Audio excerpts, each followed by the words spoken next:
In this video, we will talk about restricted repetitive behaviors, what they are, how they look like, and what strategies to use to manage them. So, what is restricted repetitive behavior? Restricted repetitive behavior is characterized by the presence of repetitive and stereotyped patterns of behavior, interests, or activities. Children with ASD may engage in a wide range of restricted repetitive behaviors, which can vary in intensity and form. Some common examples include flopping, rocking, spinning, strict routines, intense interest with some topics, TV show, and objects, flicking objects, or lining up toys. Some children with ASD may exhibit only mild or occasional repetitive behaviors, while others may engage in more severe and pervasive patterns. The presence and impact of restricted repetitive behaviors can also change over time, with some behaviors becoming more or less pronunciated as the child develops.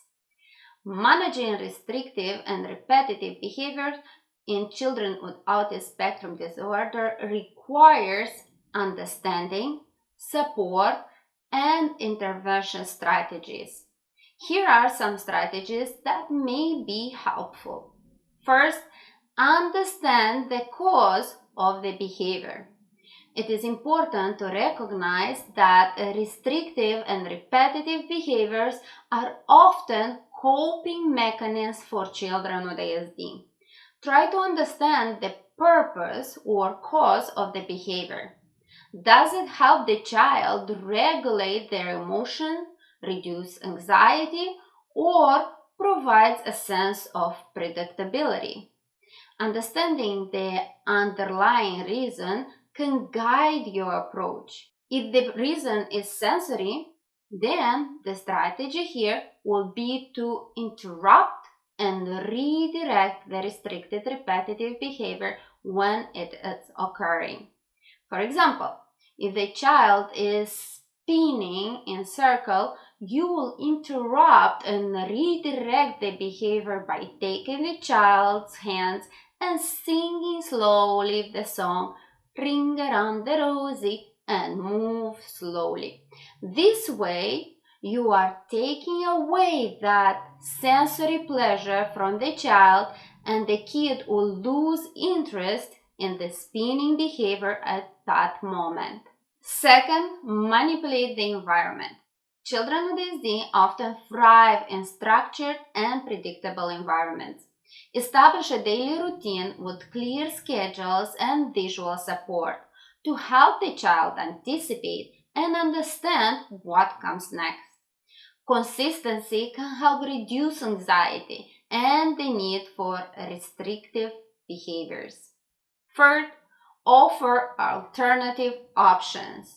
Here, you can offer alternative activities that can serve similar functions as the restrictive behaviors.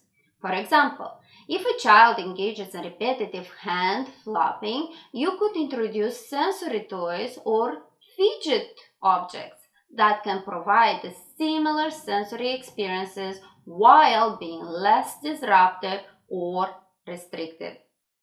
Fourth, encourage interests and strengths.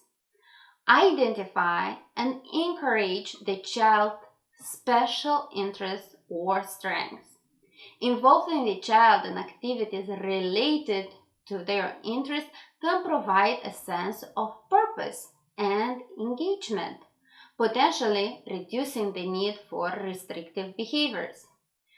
For example, if the child is engaging in climbing or bounces off the walls with the purpose of sensory seeking, you can use these interests and redirect to some sports activities such as running, rock climbing, or jumping on the trampoline. Fifth, consult a specialist.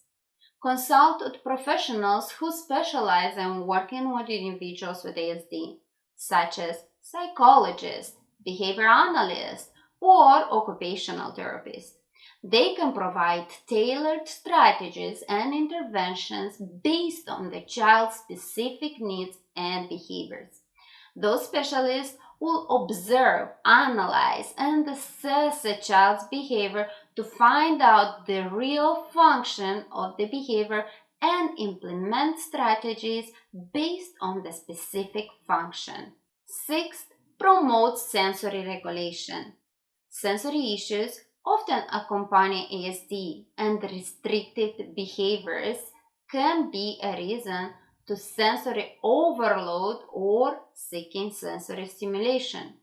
Creating a sensory-friendly environment and incorporating sensory activities that meet the child's needs can help regulate the sensory system. For example, here you can create a choice board that includes a diversity of activities that are oriented towards satisfying the child's sensory needs. Present the child with the choice board and ask the child to pick the desired activities. 7 and last, use positive reinforcement. Use positive reinforcement to encourage and reinforce desired behaviors. Provide praise, rewards, or preferred activities when the child engages in appropriate behaviors or uses alternative strategies. For example, if the sensory seeking behavior is mouthing, by mouthing I'm referring to every instance of the child putting items in the mouth that are not designed to be eaten, and the child independently uses the chewing instead of mouthing on inappropriate items, you need to reinforce this socially acceptable behavior by delivering praise, hugs, or kisses. Remember, each child with ASD is unique, so it's important to tailor strategies to their specific needs. I hope this video provided you with a clear understanding of what a restricted repetitive behavior is, what it looks like, and what strategies to use to manage it. If you have any questions, make sure you type them in the comments below, and I will do my best to get back to you. Thank you for watching. I'll see you in the next video.